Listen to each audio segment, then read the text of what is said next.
press this nice and flat and square. It's to get the seams to come out all the way nice and square. You should moisten your fingers, just lick them a little bit with your fingers to moisten, and kind of grab the seam allowance and roll that out as far as it'll come out. So I have a nice square seam.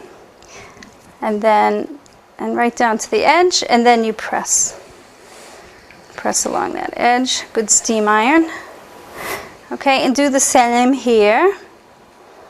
Just moisten your fingers and roll. If you want, you can also pull the seam allowance apart and then kind of fold it down.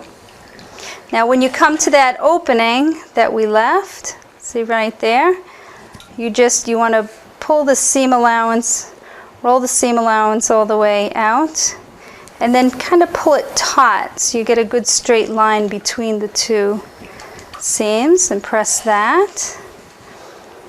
And work your way down to the edge, rolling out that seam so you get the full amount of the fabric, and then pressing it nice and flat.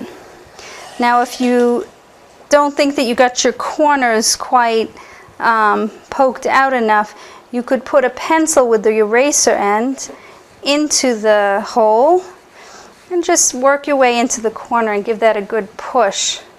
Any corners that you feel that you haven't pulled out quite enough, you can do that on.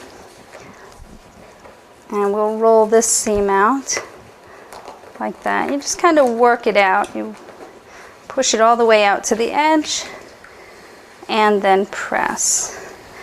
And then we'll press along the folded edge also so we get a nice crisp flat piece of fabric, and that will be the cover of our caddy.